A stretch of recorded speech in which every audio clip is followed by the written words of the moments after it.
From a high school soccer star in Austin, Texas, who knew nothing about the Marine Corps, to a sergeant major in the Marine Corps. Join us for episode 3 of the Fishbowl podcast as we interview Sergeant Major Sarah Bickel, military police officer, and now currently the Sergeant Major for the United States Marine Corps Recruiting Station, Kansas City, as she tells us about her story that came full circle from knowing nothing about the Marines to now recruiting Marines of her own. Join us. Sergeant Major Sarah Bickel, thanks for joining us today here. I have to say right off the bat, and we've probably seen each other a few times at some events here in Kansas City, when I found out we were doing this interview and I saw Sergeant Major, to this day, nothing strikes fear in my heart more than the rank of Sergeant Major. I think it goes back to my days as a dumb midshipman when I was first joining the Navy, but nothing struck fear in my heart more than that of a Sergeant Major, or maybe even a gunnery sergeant. So you're much nicer in person than I would imagine a Sergeant Major to be. So I just had to get that out of there right now, that Sergeant Majors and gunnery sergeants were a big part of my upbringing in the military, and I never wanted to cross them. So hopefully in all good ways. Yeah, so hopefully other people out there listening to this that maybe have that same viewpoint, like they're going to meet somebody who's a very nice human being here today. We try to be more approachable nowadays. Yes. You know, there's a balance, but yes, approachable. Well, it's good. It's good to meet you. We're glad to have you here on the Fish Podcast. I like to start off and just ask the same thing that I ask any of our guests, which is the decision you made to come into the military. I saw on your background that basically you joined right after September 11th, and we were talking a little bit about that before we started hitting record here. But could you just tell our listeners a little bit about what your decision was to join the military and the Marine Corps in particular? Okay, so I joined actually the month before. I had been talking with the recruiter for a little while. I didn't actually know what the Marine Corps was before I joined. I had another female that I played soccer with. Okay. And she was like, "Hey, I'm gonna join the military." And I'd always thought about the military. I have three brothers, so I grew up watching a lot of war movies and stuff. It always been in the back of my mind, the military. But truthfully, growing up, I only really knew about the Army, the Air Force, and the Navy. So I didn't really understand, didn't really know the Marine Corps was a thing. And as you're growing up, what are you thinking you're going to be when you grow up? Army. Army? I liked the whole land thing. Like even since you were a little kid? It was always in the back of my mind. Yeah. As I either want to be a cop or maybe join the military, do some service. So it wasn't like for sure, but it was always one of those COAs in the back of my mind of things I might want to do when I get older. Uh-huh. So I was in a science and math academy, and I was like, you know what? A break from school would be great.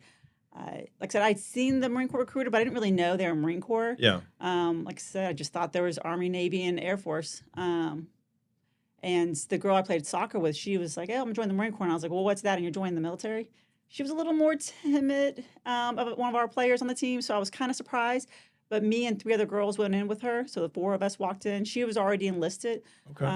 So that was the first question I asked the recruiter. I was like, what's the Marine Corps? And it was funny. My recruiter was like, well, we're like the combo package. Uh-huh. Or the combo meal, if you think about it. You know, we got air, land, and sea. You know, we go on ships. We got our own Air Force, our own planes. And then, once you land, then we're the ones that, sold the shore. So I was like, oh, okay, that's kind of cool. And what sold me, though, was he said, we're the hardest and most challenging of all the services.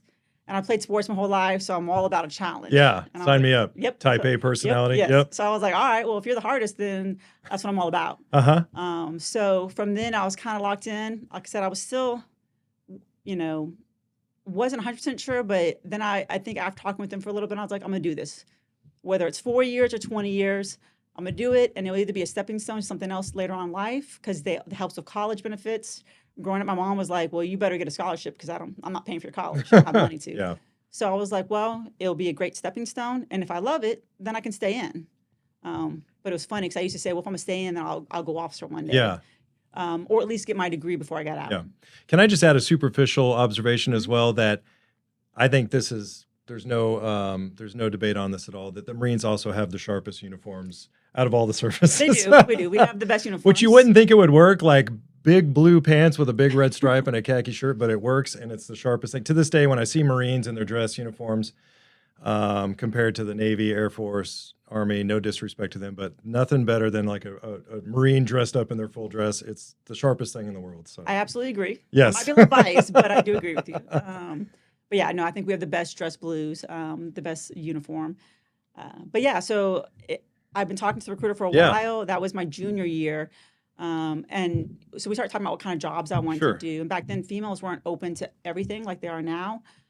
So And what year is this for the listeners? so that was in 2001 when Okay. I started talking to them. And this is your senior year of high school. This is my juniors when Junior. I started talking to them. Okay.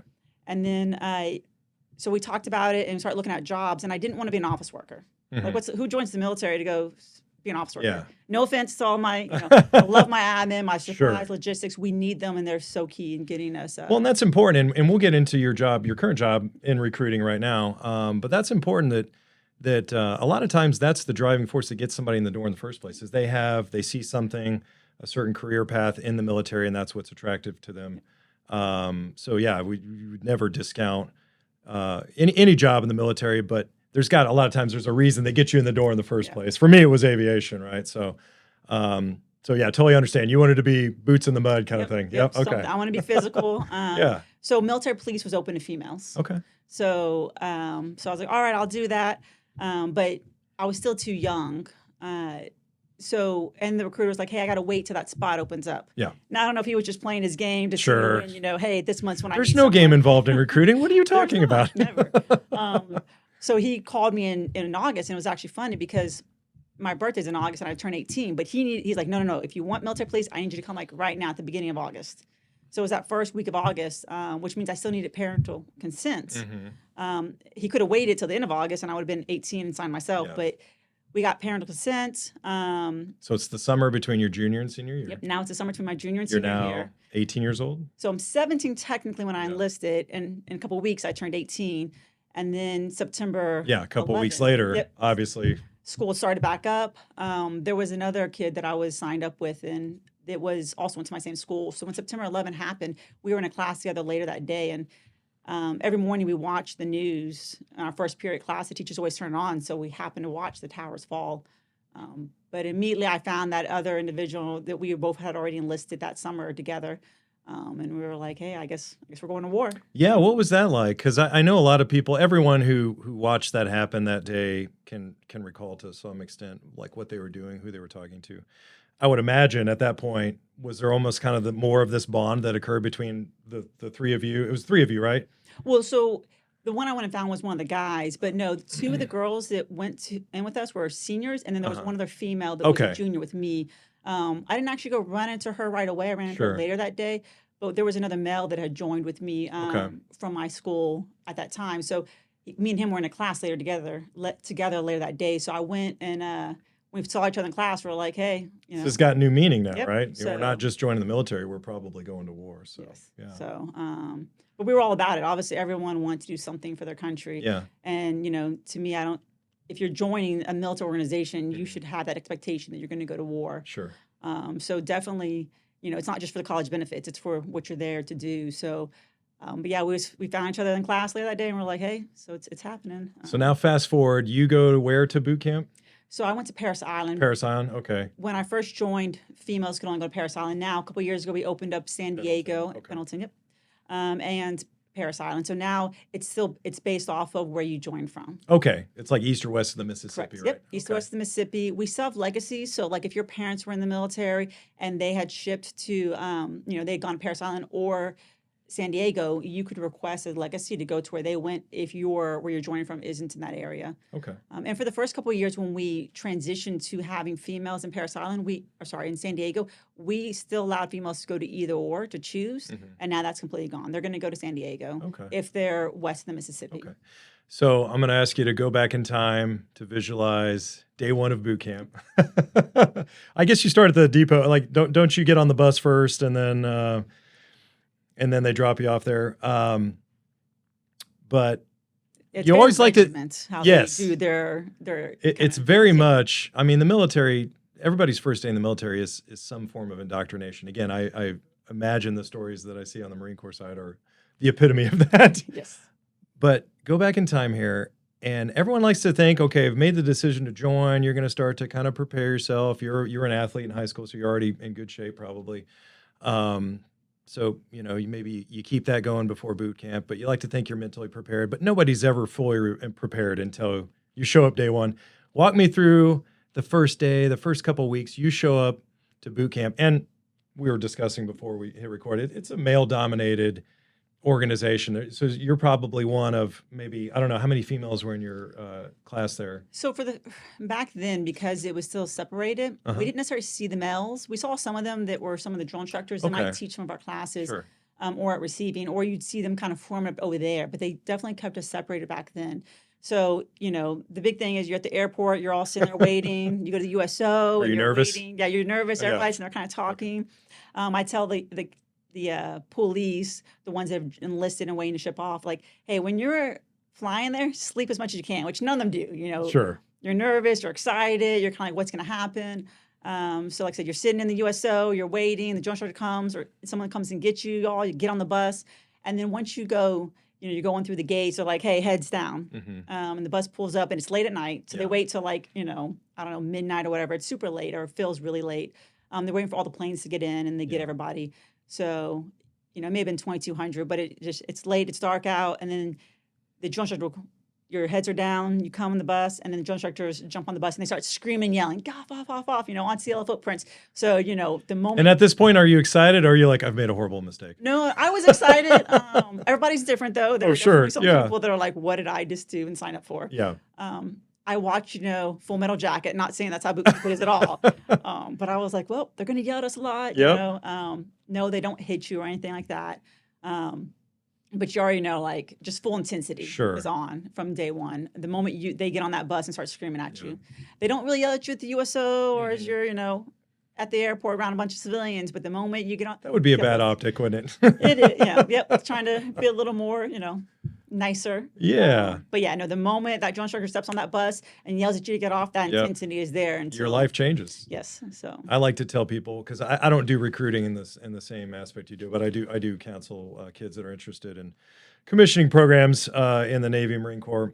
And I get a lot of questions just like you do from concerned parents, like, is my baby going to be different, right? Is my son or daughter going to come out of here different? And I like to tell them, the whole point of that indoctrination is you're kind of taking their personality and their character and who they are, and you're kind of mixing it up with a blender with, in this case, what the Marine Corps is, and then you're kind of re-pouring that back in the mold of who they are. And now they're still the same person, but they're also quite different in the way that the military wants them to be. So, and I don't know, I definitely had days where I questioned my decision early on, like, what have I gotten myself into? I think that's a normal thing. Absolutely. And I'm asking these questions because these are probably very common questions that you get with your role today, which again, I keep alluding to, we're going to talk about eventually here. And so you got through boot camp, and then tell me about kind of your career choice. You'd already made the decision for your MOS already prior to that. What kind of drove that decision for you? Other than you wanted something that was like physical. Yeah, the big thing, like I said, I wanted something physical. And I'd always thought about being a police officer when I was younger, detective, FBI, something like that. I've always been drawn to that. So it was a way to merge both things I was interested in.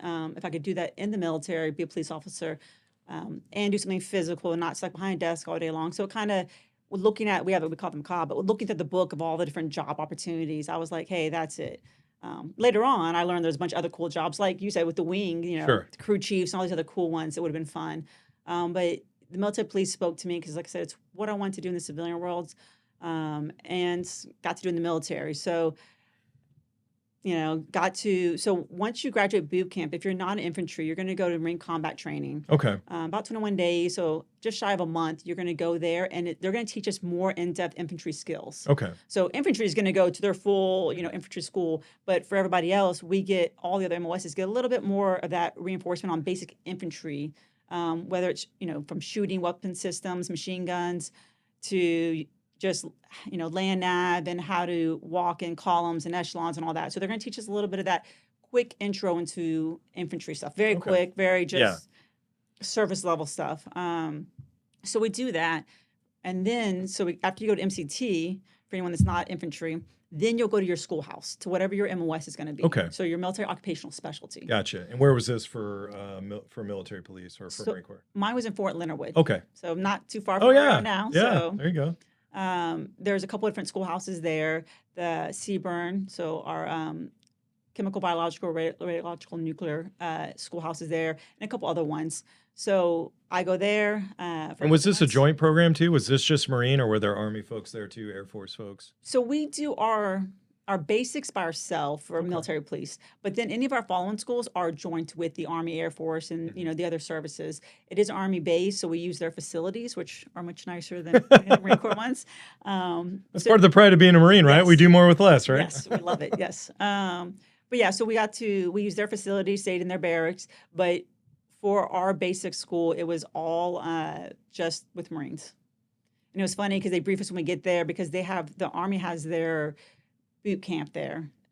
So they were like, hey, don't talk to them. You can't talk to any of these kids that are going through their pipeline. And for their pipeline, they got to like go to the commissary or the little food courts on Saturdays and Sundays. And you're like, what are you doing? You're in boot camp. How are you like at this free time where you get to go shopping or hang out in the food court?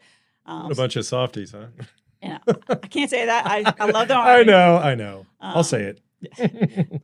But yeah, so it was different to see them. But we were told we're not allowed to talk to them at all if you see them. But yeah, our school was through there. And then after that, you'll get assigned to your first duty station. Sometimes they'll take your preference into consideration. Other times they don't. Yep. Needs of the Marine Corps. Yep. So. Okay. So you get through all your training, and then what's a day in the life military police? So now you're out of training. I mean, you're never really done with training in the military. There's always another training or evaluation or something.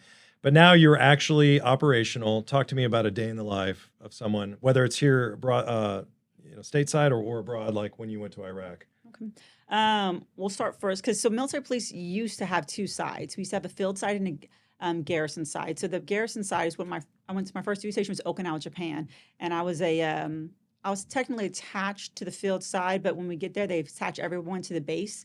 So think about when we say garrison is anyone attached to a base, think about anything you do in a basic small town. So for military police, we have our K-9, our accident investigators, our SRT or SWAT.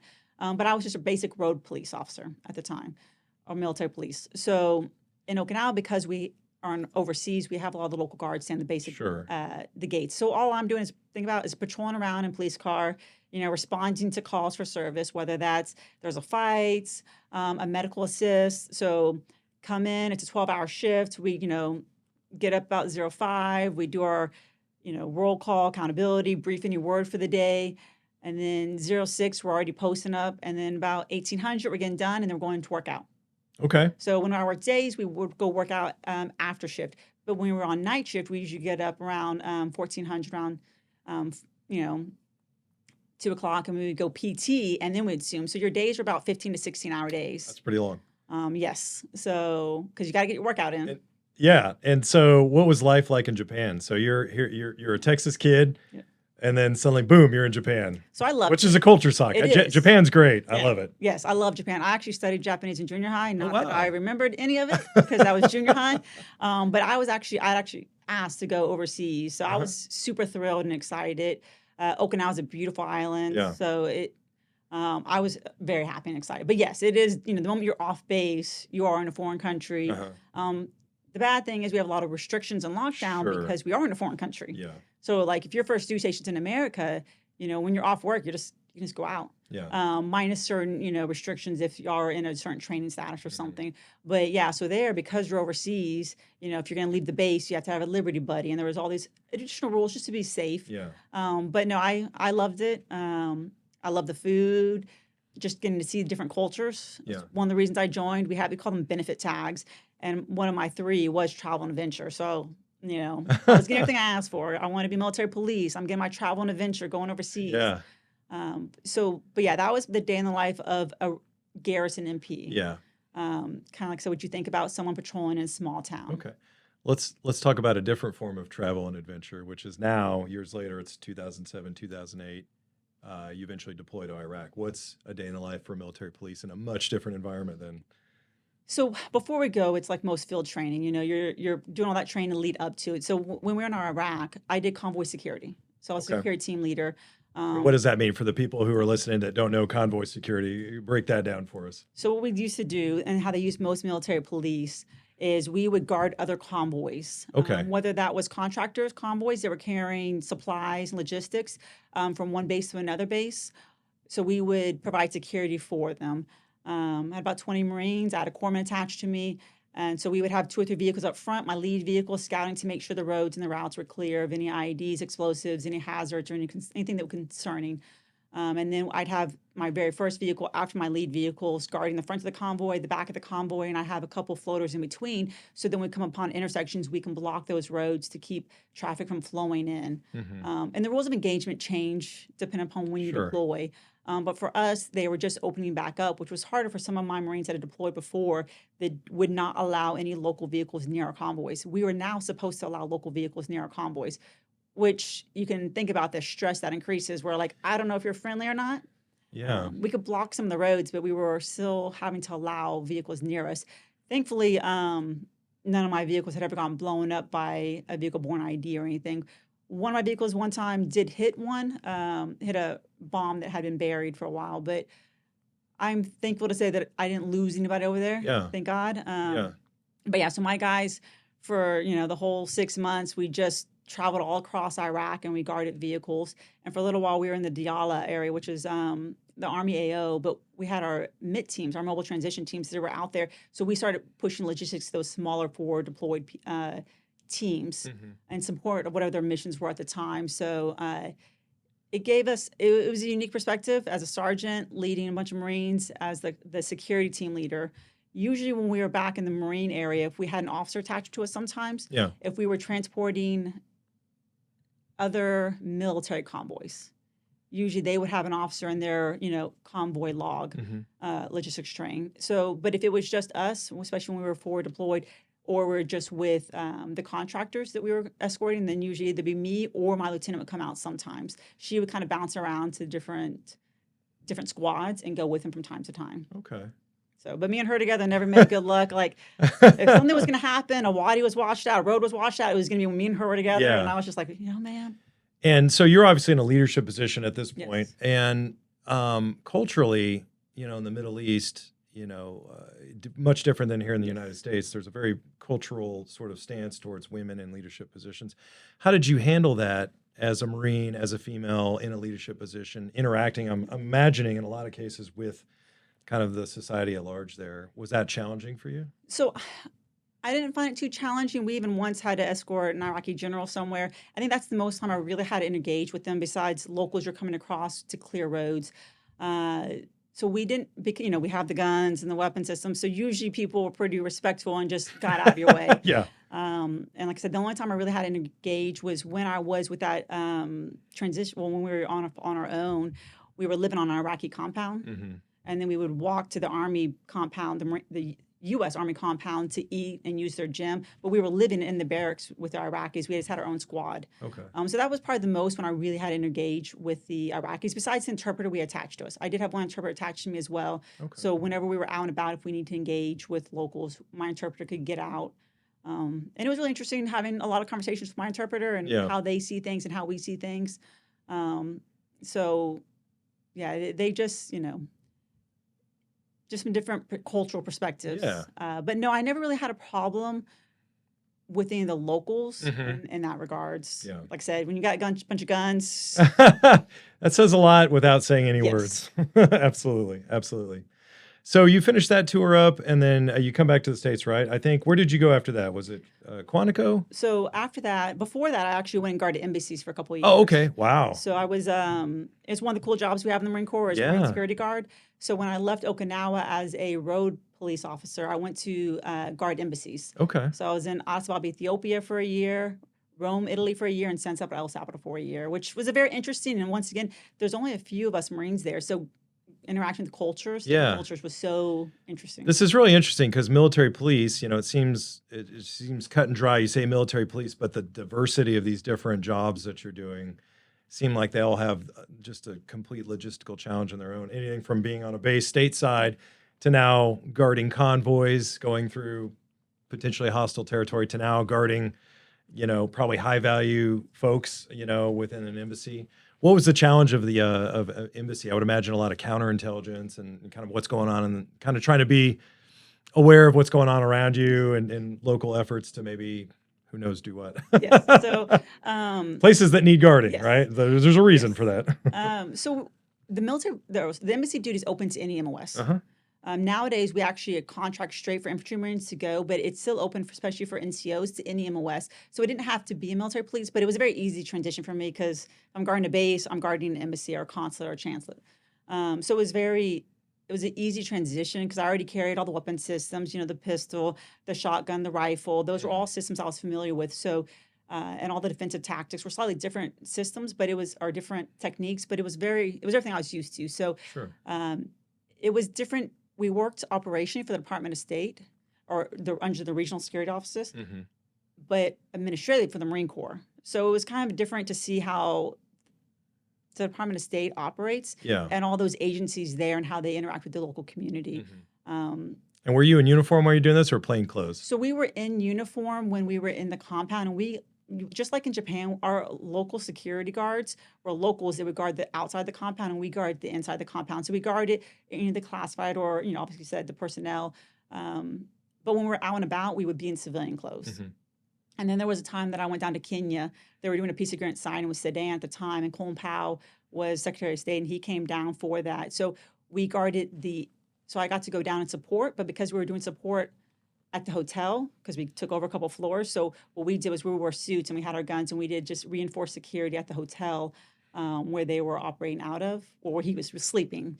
So and his personnel and his whole staff. You don't realize how much staff travels.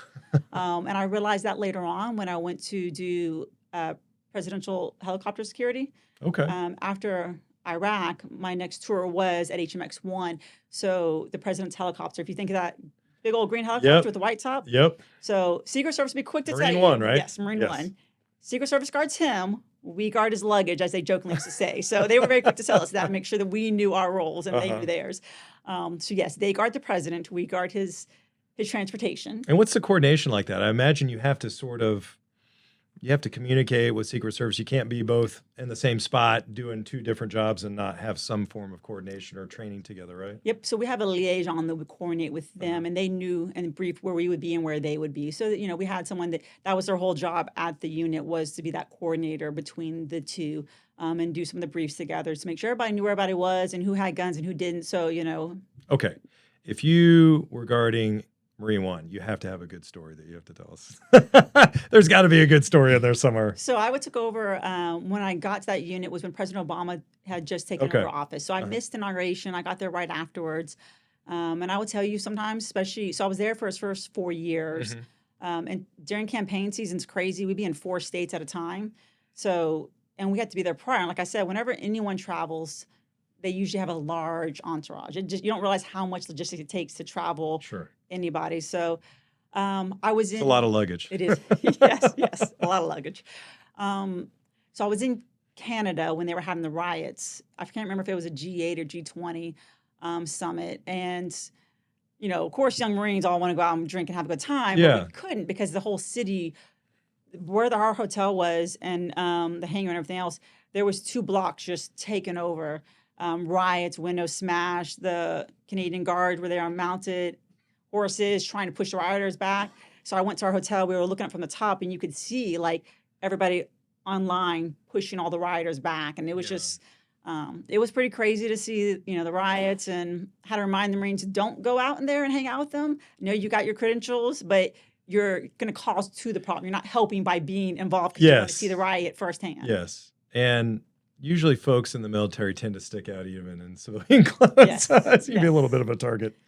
One thing we haven't talked about here, so you're telling all these stories about your career progression and these different duties you've gone to, but somewhere along the way here, you get married and you have 2 kids. Yes. Tell us a little bit about your family.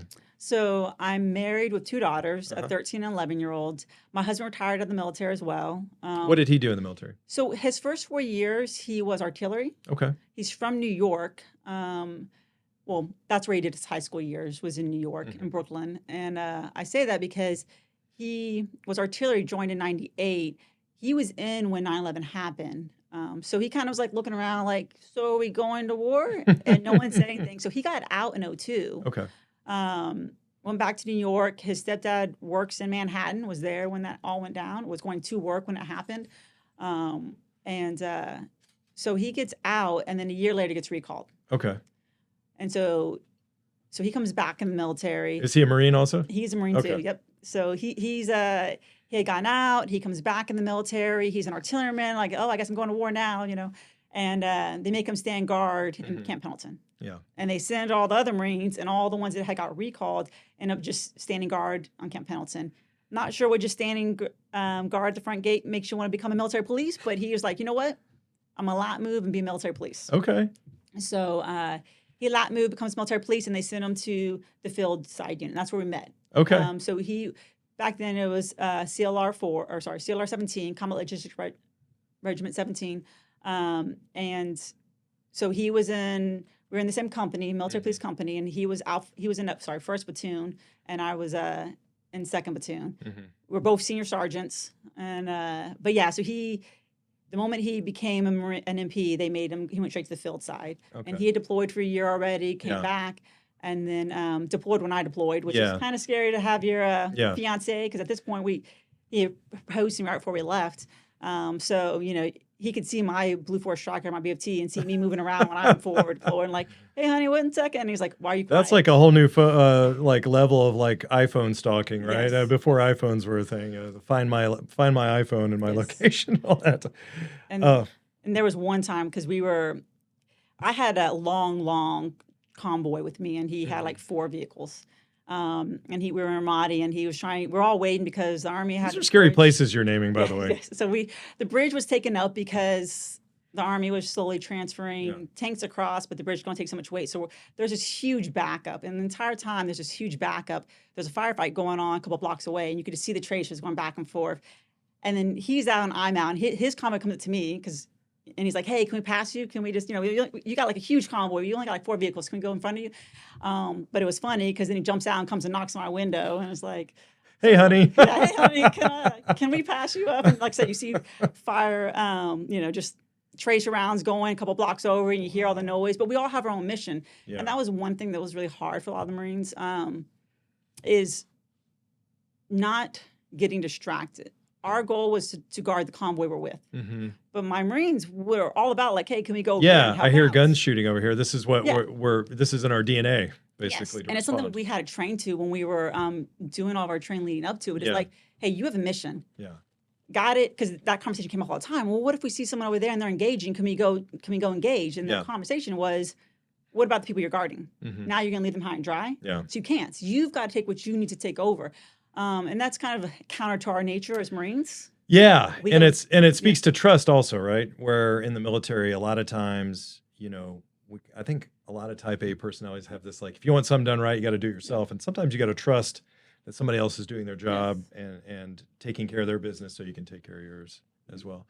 I mentioned that family thing, too, because as hard as and as potentially dangerous sometimes as a career in the military can be, there's kind of that hidden side that's just equally difficult, which is the family side. It is. Where, you miss a lot of events. I'm guessing just some of the stories you're telling just about the hectic schedule, with working on for a president, or with HMX1 there, that your schedule is so hectic that it makes it difficult to have family life. Oh, it does. And I think it's important for our listeners here, for folks that have not only been in the military but are maybe considering it, that it's good to share the human side of this as well. I'm sure there were more difficulties than we can even talk about here in a short podcast about that. How did you find big picture? How did you, and especially 2 people, husband and wife, both in the military, how did you guys find that, like, you made that work? So there's a lot of struggles, and a lot of people find different ways to try to do it. So in Okinawa, I'll talk about Okinawa in a second. So first, I had my first child when I was at HMX. And I remember having that conversation with my master guns at the time, master gunner sergeant. And his wife was in the Marine Corps for when they met, and then she had gone out later, especially when they started having more kids. Yeah. And he's like, there's no good time. Because I was like, because especially there, I wouldn't be able to deploy and do my job. And when I say deploy, I mean go on the missions with the president, because it's not a combat deployment, but it's usually just week-long trips.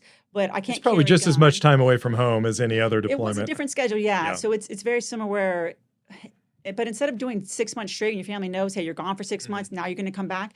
It was, you're here for a week, you're there for a week, you're back, you're back. There was never. It was made it difficult to get into a real routine schedule because hey, you're here this week, next week you're gone. Kind of like recruiting, we're constantly here and gone for the command team because we cover 4 states. But yeah, so it was very, my daughter was 18 months old when we finally left there, but it was definitely different. And my husband was a method of entry breacher instructor at the time at the schoolhouse in Quantico, and there were times they would do night shoots or stuff. So trying to work our schedules out. Yeah. I think the hardest was when we were in Okinawa because he went back to field side MP, so he was deployed. The good thing about Okinawa is most of those deployments are only a month or two, so they're shorter deployments. But I was base PMO and I was a shift worker. So I think the longest my daughter, my oldest, ever had to spend in daycare was 36 hours. Yeah. So we found a daycare that did overnight.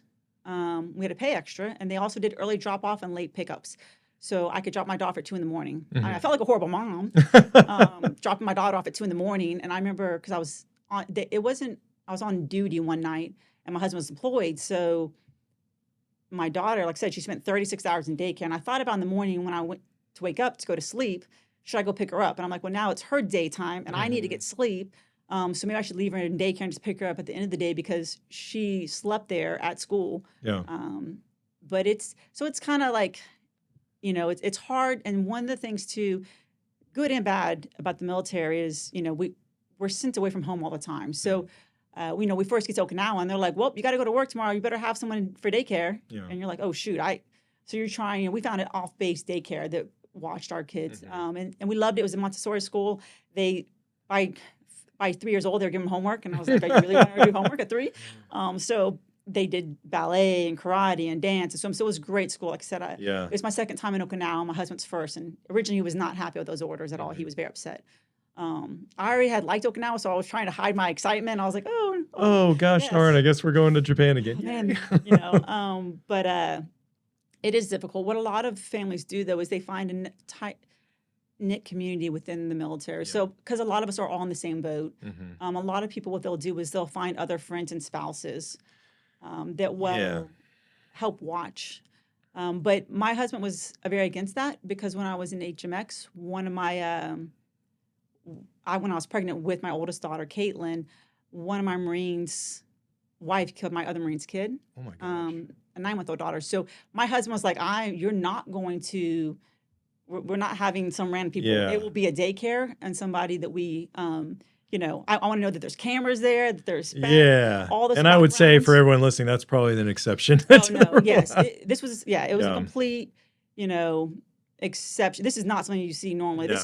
And she was, she was a civilian, and she, that whole trying to deal with children and they cry. But and I told my husband, like, this is such a one-off. But when you're new parents and you hear a horror story like that, and you see it at daycares online too sometimes. Oh, they left the kid in the car. They went somewhere. Like you hear these horrible stories at daycares. So I'm like, honey. But my husband was very like. So from his first kid, he's like, oh, no, I'm not trusting. We better find daycare. Yeah. Well, you actually touched on something that was one of my favorite parts of the military because I did some tours that were in some kind of podunk little towns that did not have big cosmopolitan cities nearby. But it's that camaraderie you get with your group of people, like maybe it's Marines, maybe it's, sailors, soldiers in your area. And so I remember living in a small town in California. And the neighborhood we lived in was just almost 90% military. And it really made it this kind of cool community, even though where we lived was not anything spectacular. It was kind of out in the middle of nowhere. But that camaraderie made it one of my favorite places I ever lived. Even though no one would ever voluntarily move to a place like that. To this day, I don't find the level of like family unity where you can just rely. You can go knock on somebody's door and you just know you're going to trust these people because they're cut from the same cloth as you. And you can't really find that anywhere else in society. And probably a good segue into like recruiting and all that. One of my favorite parts of the military is that bond you have, especially if you're in a military community where it's like real heavily populated with military families. It is. It's so true. Like I said, because you have no one else to lean on and you're all in a similar boat, you bond so closely. They become your new family. Yeah. And I love my real family, but your military family becomes that all you have. Yeah. To your left and your right. You spend your Christmases or your holidays or your Thanksgivings together, and y'all become a knit family. And even with ones that don't have children, a lot of times when you're overseas or like you said in that smaller town, that's that leader might invite a bunch of people over to their house for Thanksgiving, and y'all become really close, and that's who you lean on. It's Yeah. so true. And it's not only all you have, but you find, and I've been far removed now for a couple of years from the military, and eventually that'll be the same for you. You've done a whole career, nothing but Marine Corps since basically you left high school, which is awesome.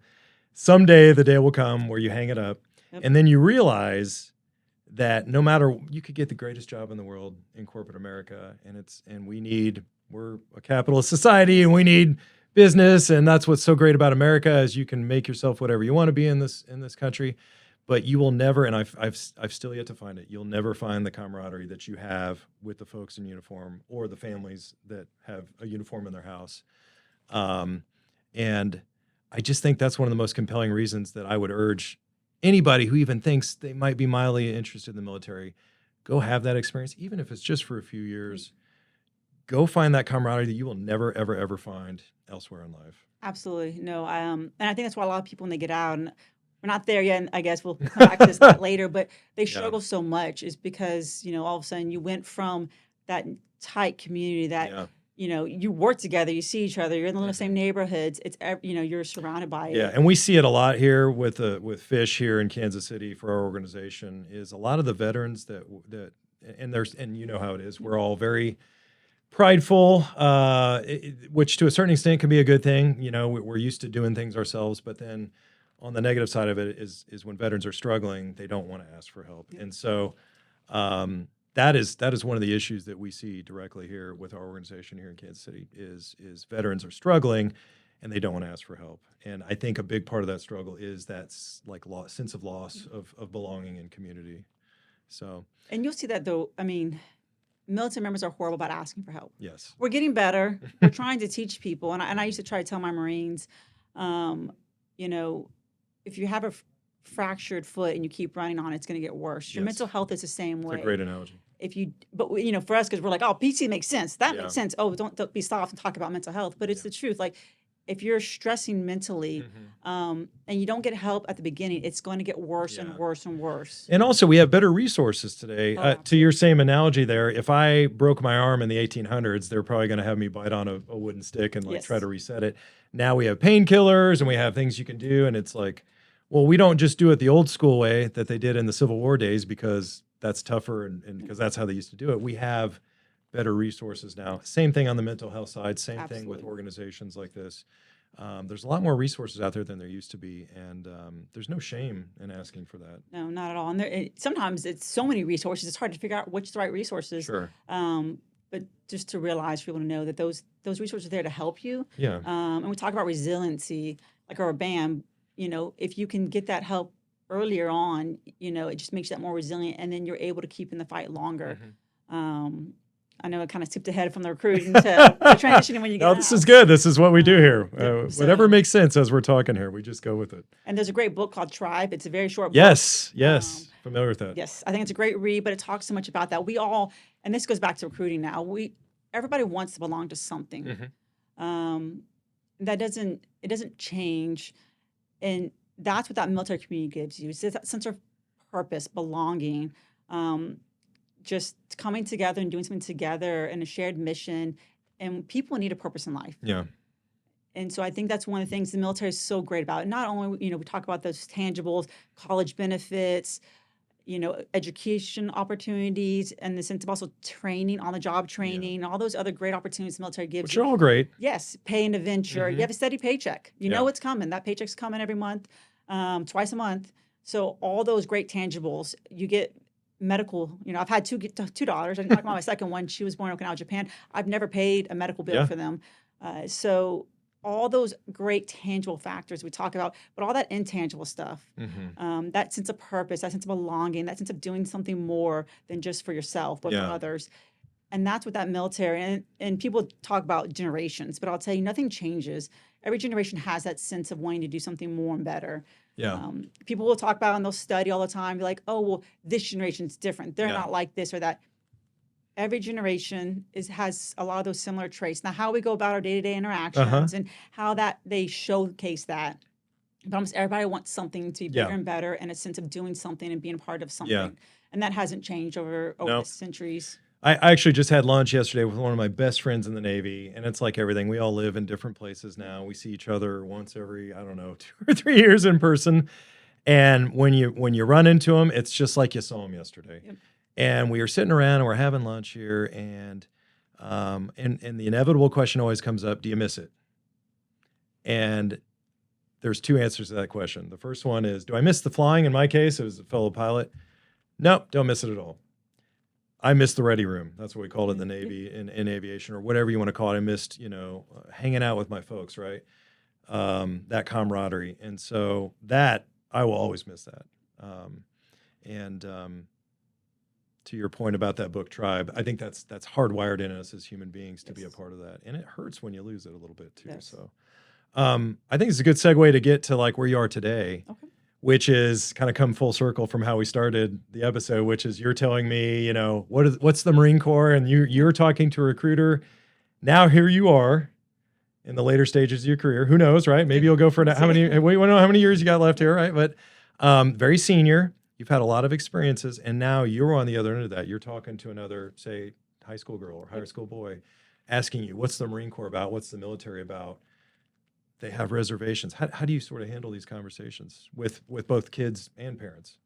So it depends on what the reservations are about. Sure. There's always that natural hesitancy. Mm-hmm. You're about to do something different, something unknown. Something that's inherently dangerous too, Yes, right? You yes. you are volunteering Yes. to put your life on the line potentially. Yes. You're not joining, Habitats for Humanity. Yeah. You're joining an organiation where you know that you might go to war. Doesn't sit well with moms sometimes. Yes. It didn't with my mom. No, my mom was very supportive. My dad and his side really? were a little against it. Okay. And that's I'll tell a story real quick. My grandfather, love him, my dad's dad, and he one time he had grabbed a crowbar and he walked up and he said, "Honey, if I break your kneecap, it'll just hurt for a little bit, but you don't have to go off to boot camp.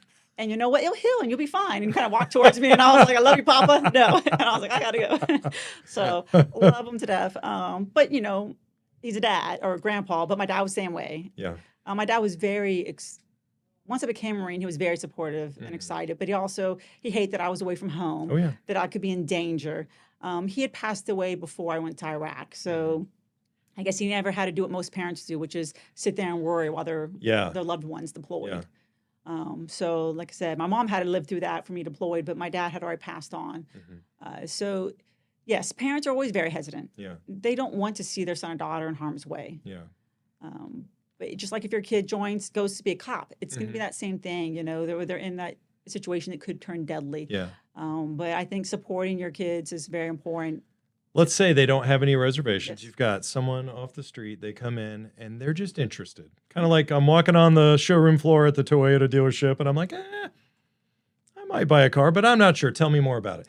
What is, I don't want to call it a sales pitch because that's not what it is, but when you have somebody come in and they're just kind of like an open canvas and you can kind of just tell them and lead the conversation, what are you going to tell your average high school person, high school kid getting ready to graduate, or maybe they're even after high school. Maybe they're a year or two in college, kind of like my brother was. He got a year into college. He's like, this isn't for me. But you got somebody, you got an open forum with them. Where would you start with them and kind of tell them about this? Would you go with the tribe aspect of it? Well, so normally what the first they'll do is they'll make sure they're basically qualified. Just some Sure. questions. Yeah. Because they don't want to waste their time if they've got something Absolutely. very obvious that they wouldn't be able to waive. So some quick questions, just to see, hey, before we waste your time and go through this whole interview and we realize you have some stuff that we cannot waive. Yeah. So they'll quickly ask them a few questions just to make sure that they meet basic, quick qualification. Obviously, later on, they'll do a more in-depth thorough and Sure. they'll do a medical screening and they'll take the ASVAB and all that. But so initially they'll ask them a few questions, kind of make sure, hey, right now you don't hit any red flags. Let's sit down and talk. And they're going to go over, we call them benefit tags. Mm-hmm. They're like, why do you want to join? What is your needs and motivators? Mm-hmm. What is it that drew you to us? Mm-hmm. Or what can we do for you? Yeah. Like I talked about earlier, mine were travel and adventure, pride of belonging, and the challenge. Yeah. Well, sorry. It really wasn't pride of belonging. It was the challenge. And then it was, my other one was educational benefits. Yeah. Like I said, my mom said she wasn't paying for my school. So I did need something that would help set me up for future success. I love travel and I wanted to continue to travel. I wanted to travel, but I also want that challenge, which when the recruiter told me the Marine Corps is the hardest branch, I was like, well, then that's the one for me. Yes. So we have a whole bunch of benefit tags we break out, and we say, what speaks to you? That way I know the person. What is it that you want to do out of life or in life, or what is it you need? Like I said, needs or motivators. What motivates you, or what do you need? So, some people, they want that leadership. They want to learn to be a leader. Some, once again, challenge is a big one people pick. People pick pride of belonging a lot. So, like I said, we lay them all out and we tell them to select the top three that speak the most to them. So then we understand what it is that young individual is looking for. Like I said, some of it is just financial security. That's one benefit tag. So is it financial security? Which is perfectly legit, by the way. It is, yeah. There's nothing wrong with that. That's why people go work afterwards. Yeah. Need financial security. Those are all perfectly fine needs and motivators. Yeah. So we want to see what that person needs and what their needs and motivators are. So why do you want to join? What it is you need? Or if you don't know what you want to join, some of them don't want, like, I don't know about the military. Yeah. And you're like, hey, why don't you just sit down? Let's talk about it. Because they don't even understand all the benefits the military has. Yeah. So once again, we'll still put those benefit tags out regardless. Yeah. Even the ones that aren't sure, because it's like, so what do you want out of life? What do you want in the next couple of years? What is you're looking for? And that's when they'll select those things. And then we can talk to those traits or those things and say, hey, okay, you selected financial security. Let's explain to you, the GI, but let's talk about your paycheck. Let's talk about the medical benefits. So we can talk about that individual needs and what they want so that we can make sure that we're, I could tell you all day long about the private belonging, but if you don't care about that, you just want this. Yeah. Or all you care about is a challenge, and you're like, I don't need this other stuff. I'm not going to waste your time explaining, hey, this is how the Marine Corps can give this for you. Yeah. So that's one of the basics we do is going over our benefit tags. And, hey, these are all the things that we have, tangible and intangible. Like I said, it could be, I want to work on courage, poise, and all those things. Those are all on a benefit tag. So we'll have them lay it out and then let them explain, these are mine and this is what speaks to me. So when we have the conversations, we can line it up with their goals. And I can say the military for me had a lot of benefits to it that I found out after the fact that if I hadn't had in the first place, looking back on it, I thought, like, for instance, I think if I hadn't early on had the structure of the military in my early adult life, I probably would have been really unorganized and just sort of like kind of almost lost a little bit. And having that kind of forced upon me. And then I developed habits from it that I now use today. And now it's just who I am. It's that whole blender concept I was talking about earlier. It was funny when I was a young Lance Corporal, we would do formation runs. And one of my other friends, Lance Corporal Luke, would always be like, oh, look at that female fellow. I'm like, look at the 5 males back there with her. Like, That was me. I was one of the 5 males not running very fast. But it's so true. Like, there's a whole array of it, but the problem is, and I tell some of the females this, is that when there's only 3 or 4 of you, whatever you do sticks out more. Yeah. So sometimes you feel like you've got to work harder as a female because you've got to show, hey, this is, what I can do. But sometimes you're working against the perception because some of the males I've worked with, throughout the years, of like, oh, you're the first female I've ever worked with. I've only ever worked with one, and she was X. She was great. Oh, thank God. Oh, she was horrible. Okay, now I'm going to have to go counter to the stereotype you have because you assume that one is the rest of us. Yeah. And so, once again, because if that one they worked before was a great Marine, it's great. But that one that they worked for was horrible, lazy, didn't want to do the job, just like all the males. Not all, but when there's that chunk of males, that 10% that are the same way, but they don't associate all the males to be the same. Yeah. But they're going to associate the one experience with a female to be the same as all the rest. I tell people one of the beautiful things about the military is I really feel like it's a meritocracy. If you are motivated and you can do your job, that's what matters. It was before I think you showed up here to Kansas City. When did you report here again? Was it this past year? January of 2023 is when I actually started working. Okay, so you might have been here for it. We had the Kansas City Air Show here. I was on the committee for that it was in 23. And so we had it out there at the airport down South Johnson County here. And that was the year that the first female Blue Angels pilot was on the team. Her name's Amanda Lee. And I happen to just know a buddy of mine from the Navy was the commanding officer of the Blue Angels that year. And so I got to kind of hang out with them. That was my job at the air show. But anyway, I got to meet all the Blue Angel pilots, kind of behind stage, like behind closed doors. And of course, there was a huge spotlight on her. And just talking with her, she was very cool. She was like, yeah, I'm just here to do my job. I don't expect any special treatment, even though everyone wanted to give it. And there was news stories, and every time she came into town, had this spotlight, which, if you ask me, is a little bit harder to operate under in a lot of ways. Because now everyone's looking at you differently and giving you attention that you might not necessarily want. But that was really cool to see and be reminded of the fact that this is ultimately a meritocracy. Yep. I've been asked questions about when I went through Top Gun, I had a Wizzo that I flew with. So that's the guy in the back seat. And he was African American. And I got asked some racial questions about that by somebody once. And they said, hey, did you see was there any racial tension or anything like that in the cockpit? And I said, and this is a person not in the military asking me this. And I said, I don't care what color anyone is. I don't care if they're male or female. I don't care what their religion is. When it comes down to like doing the job, can I depend on this person? Can I keep them safe? And I think, quite frankly, there's a little bit of that missing outside the here in the United States, outside of people wearing the uniform, is they don't realize that's really the best way to operate is you put those things aside. It's the same reason I love sports, right? A bunch of people who come from different walks of life can go scream like a bunch of idiots for their favorite team for a while. And they could come from completely different sides of the fence, but they're united in a common cause. That, to me, is the best way to describe the military to somebody as well. Absolutely. No. I hadn't thought about that analogy of sports, but yes, that's what I love about the military.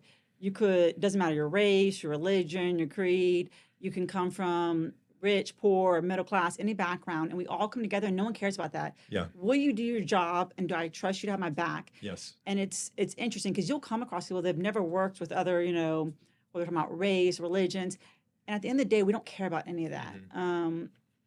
It's can you do your job? And that's what I love so much about the military. And I joke about this sometimes, and I'm sure you've seen it, right? So and maybe it should still be the same on the officer side, but the first time you got out of the barracks in civilian clothes, and you look around, and this one's dressed like a cowboy. This one's got some kind of you think they want to be a rapper. And this one has like a trench coat on and makeup. Yeah, this one's got a trench coat on. This one's got, just a prep. And you're like, and I tell you, young Americans and my recruiters too, because we have a habit of recruiting what looks like us. Mm-hmm. It's a comfort-based thing. Yeah. Because if you look similar to me, and whether that's in how you dress, how you behave, hey, you play sports, I play sports, it's easier for me to bond and connect with you and talk with you. Mm-hmm. But the problem is we walk by people all day long that might want to be Marines because they just don't look like us. Yeah. I was a female, so I'm sure the recruiters walked by me all day long, didn't want to talk to me. My recruiters do it all the time too. They walk by females. Yeah. I'm like, go talk to her. What are you doing? Yeah. Because in their mind, it's a comfort base. It's easier for me to talk to someone similar to me. Yeah. But when the Marine Corps and the military, all the services are made up of people of all walks of life. Yeah. And we all have the same purpose. We all want to serve and do something, or we want those, other benefits. So I'm like, don't ever discount anyone. I've seen my recruiters walk by a bunch of skaters over there. I'm like, what are you doing? And I think a lot of people outside looking in look at, especially Marines, because you guys are so locked on. They look at you in your professional environment, like you're very put together right now. You look like a Marine, like you're very just disciplined looking and sharp in your uniform. But you have this whole human personality inside that's outside the Marine Corps. It's completely unrelated to that. And I think a lot of people look at that outside looking in and they go, well, I don't want to join the military because I don't want to lose my personality. I don't want to lose who I am. And that story you tell right there is perfect. Like, you're going to see a lot of walks of life on Liberty in the military with people that you spend every day with, looking sharp in a uniform. And then they break out what's in their duffel bag or their sea bag. And you're like, whoa, that's okay. There's a band T-shirt there's a guy with a nose ring in, and there's somebody who looks like they're went to Yale right there in their V-neck sweater. So it's and I love that. I love that diversity of culture.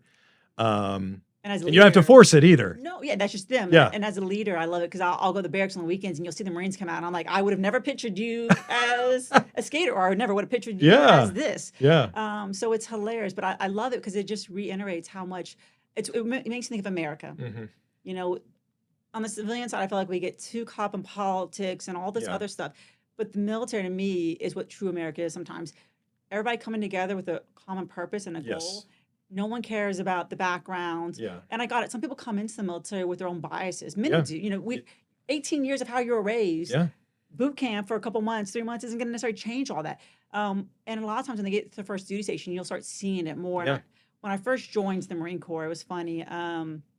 Two people there. One, he was a Mexican, and the other one was one of the white guys. And they grew up actually very racist before they joined. Yeah. But they were best friends. Yeah. And it was hilarious to watch them because nowadays we don't say inappropriate stuff like that we used to back in the 90s. Well, this is early 2000s, but they were raised in the 90s. So they would say some of the most craziest stuff, but they were best friends. Yeah. And they were like, oh no, in this world we never would have been friends. Yeah. And now they've formed a bond for life. Yeah. Two people that never probably would have talked to each other. Yeah. Because of how they were raised by their parents and their families. now realize that they're the best of friends and they'll Yeah. never separate that. There's just so many opportunities people miss because they don't get to know someone else because they Sure. look different or act different. Yeah. When you come to the military, like You're forced into Yeah, it. yeah. You're forced in, and then you come out and you're thankful for it. you are, Yeah. you meet so many people, and then like you said, your friends you only meet once every couple of years. So now when you get out or while you're in and you're traveling around the states, you have friends all across the Yes. states. So Yes. sometimes it's kind of cool. It's like, oh, hey, I'm going to be in this state. Hey, so and so lives here. They may not live where you're going, maybe a couple of hours away. Yeah, I but could make a now- detour. Yeah, make a detour. And yeah, it expands who Yeah. you are so much. And I think the all volunteer force is absolutely vital here in America. That being said, if everybody had the chance to just experience what we're talking about here, experience that coming together for a common purpose that's outside yourself. Yes. No one's asking you not to be who you are, but we're asking you to put, to a certain extent, your own sort of self aside and do something for a higher purpose, for a higher good, and still be yourself. Yes. It allows the two to kind of coexist. If It you will. does. Yeah. And it sets you up for success in life. like Oh, you said totally. earlier. 4 Now you years, can 4 work on any team in the world after Yep. you leave the military. You can figure things out. You can get along with people. You can kind of figure out how to make things work, and not have those blinders on, or Yes. kind of like you said. I'm only gonna kind of be biased towards this group of people over here because that's just what I'm used to. And even just jobs. There's so many things you learned, trades you learn in the military that you can apply later on, or you may not want to do that job at all. But now you've just learned that you can be self-reliant, sufficient, and that you can accomplish a mission, whether that's graduating college or something else. And it just builds so much self-confidence. And I think it's just such a great foundation for starting anything in life. Yeah. It teaches them discipline.